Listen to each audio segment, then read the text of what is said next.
The president of the Lebanese Republic accepted the resignation of the government headed by Saad al-Hariri. He asked the government to carry out its duties in a caretaker capacity until a new one is formed. The Lebanese parliament speaker said consultations on the formation of the new government will start on Monday. Our correspondent, Bursha Abdel Samad, analyzes the Lebanese crisis. The crisis that hits a new impasse as soon as it seems to be moving towards a solution is back to square one. Once again, Lebanon is without a government. This time, it is due to the International Tribunal and the indictment in the assassination of Lebanese Prime Minister Rafiq al-Hariri. This indictment is expected to be released soon, and everyone fears it will trigger an explosion. Is it a coup, a settlement, or a bitter pill that needs to be swallowed? Many descriptions and interpretations abound, but the outcome is the same. The crisis is deepening and division increasing. One side is challenging the International Tribunal, which it describes as politicized, and demanding its termination, while the other is holding on to the tribunal until its last breath, armed with international and particularly American support. Loyalist forces, clearly surprised by the step taken by the opposition, believed the issue was still up for debate until the ministers resigned. It saw the act as a coup against the existing political system, challenging everything from the Taif Agreement to the Doha Agreement.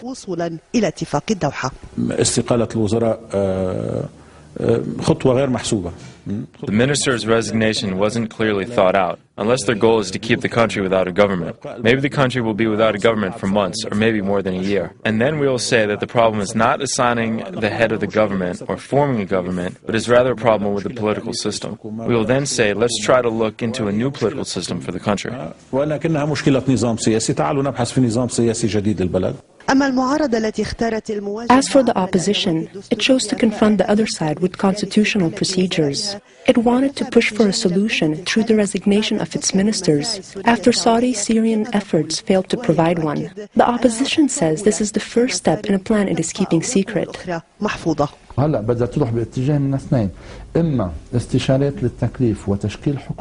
There are two paths the opposition could take. It will hold discussions to form a government that will confront the International Tribunal by cutting off its funding, canceling its cooperation protocol with the Lebanese government, and withdrawing Lebanese judges from the International Tribunal in order to cripple it. Finally, it will transfer authority of the case to the Lebanese judiciary through the prosecution of false witnesses. If consultations do not work, the opposition might attempt that same approach in parliament. Leaders around the world are reacting to the fall of Lebanon's government. Many are expressing concern that it will create a state of prolonged political instability. Our reporter Jordana Miller is here in the studio with us to give us the details. Good evening, Jordana. Thanks, Yochanan. Hezbollah's swift toppling of the Lebanese government has sent shockwaves through the international community. Israeli leaders are not making any official remarks in what seems to be an attempt to downplay fears that the political upheaval will spill over into violence along Israel's northern border. The Foreign Ministry spokesman Yigal Palmor made a very general statement that Israel is closely following the situation, adding that it is strictly an internal Lebanese affair. But Israel is responding on the ground. The IDF has put its soldiers in the north on high alert, though so far no units have been reshuffled and no reserves have been called up. The fear is that Hezbollah may try to pull off a wag-the-dog move and launch an attack to divert the world's attention from the political chaos it orchestrated in Lebanon. In an unannounced trip, U.S. Vice President Joe Biden arrived in Baghdad, where he held talks with top Iraqi officials. The talks focused on the formation of a joint committee after the withdrawal of the U.S. troops there. U.S. Vice President Joe Biden arrived in Baghdad on an unannounced visit early Thursday to hold talks with Iraqi officials. Biden met with Iraqi Prime Minister Nouri al-Maliki, President Talabani, and Parliament Speaker Osama al-Nujayfi. High on the agenda of the talks were the withdrawal of American troops and the two countries' future relationship. Biden's trip was the first by a high-level U.S. official to the country since the new government was formed in December after a record-breaking delay. At a press conference, government spokesman Ali Al-Dabbagh said during Mr. Biden's meetings with Iraqi leaders, the issue of setting up a joint committee to follow up the withdrawal of the U.S. troops was debated. Prime Minister Maliki and the U.S. Vice President negotiated the formation of a joint committee to follow the withdrawal of U.S. troops. Mr. Maliki has on many occasions announced that he wants all the troops to leave on time, and the Obama administration also says it is planning to pull them out on schedule. The U.S. has some 47,000 troops in Iraq who are expected to leave by the end of the year under a security agreement negotiated between the then President George W. Bush and Prime Minister Maliki in 2008. However, there are fears that if Washington pushes for an extended troop presence, rifts could appear in Iraq's new government, setting the scene for another political crisis. When they were on their maximum power, or the maximum of their military and embassy presence, they couldn't accomplish their agenda. And today they are much weaker. And I also have to say that President Obama is against the intervention in the Iraqi affairs. And some view such visits as an attempt by the U.S. to exert pressure on the Iraqi government so that it adopts and follows policies that are favorable to the U.S., a charge that both governments have denied. Americans have lost their grip on Iraq. Therefore, they are making such visits to force Iraqi officials to obey their instructions. Meanwhile, 3 separate explosions rocked Baghdad during Biden's visit, leaving at least 2 people dead and around a dozen wounded. Shiite leader Muqtada al-Sadr, whose decision to back Maliki's bid for a second term in office broke the political deadlock in the country, has threatened to pull out of the government if the Pentagon decides to retain its troops beyond the scheduled deadline. The Iraqi lawmakers interpreted Biden's visit to Iraq as a clear intervention in the Iraqi internal affairs and stated that Iraq is not committed to Biden's suggestions toward the formation of the Iraqi government. Moreover, they stressed on the importance of the withdrawal of the U.S. troops from Iraq as scheduled.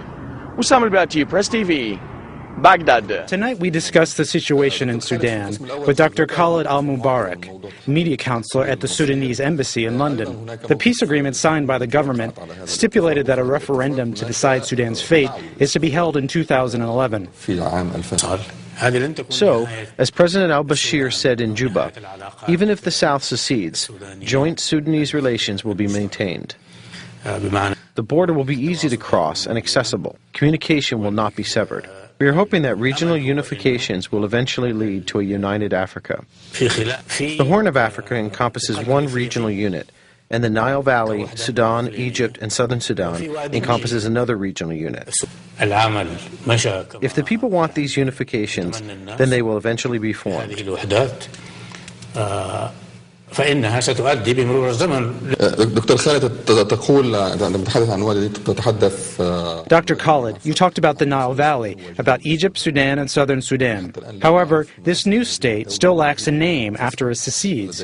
Do you have any idea what it will be called? Some brothers in the South are preoccupied with the national anthem, flag, and name of the state. But just yesterday, there was a report by the Committee for National Unity that indicated issues are already present in the South.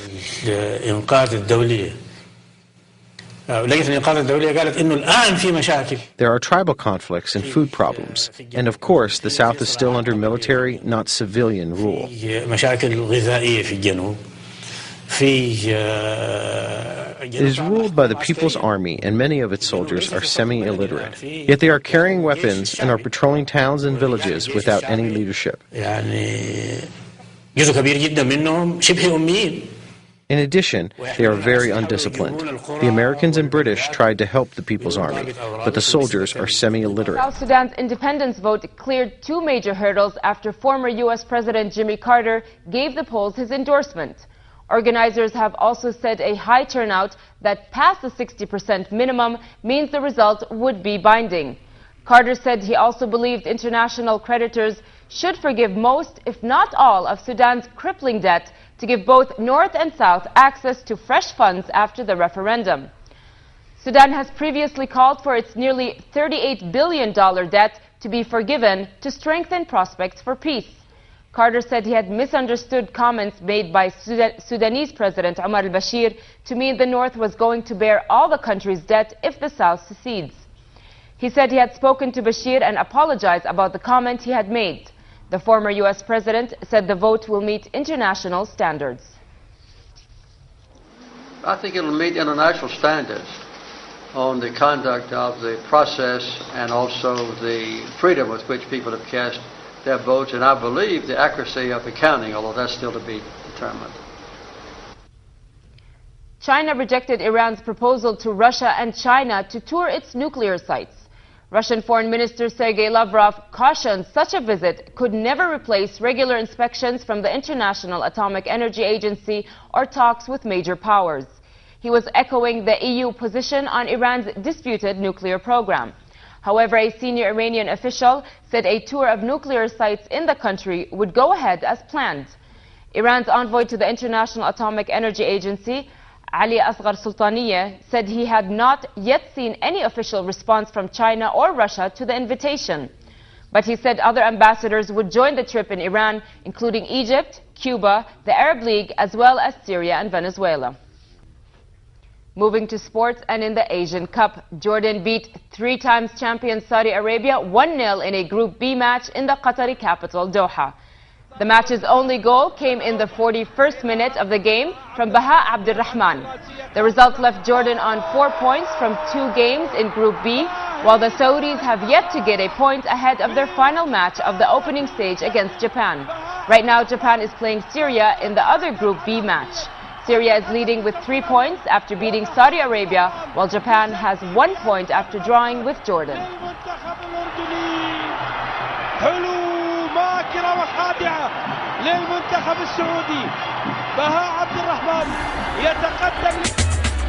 The views expressed on Mosaic are from contributing broadcasters, not Link TV or its sponsors.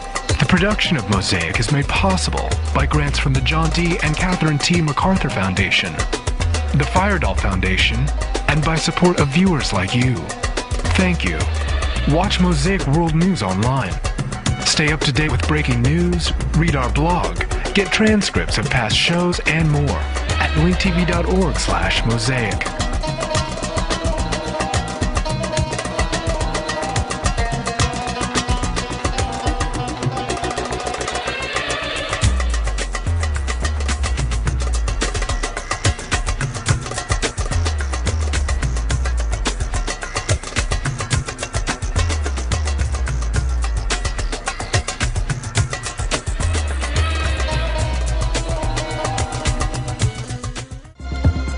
This program is brought to you by Link TV for educational and non-commercial use only.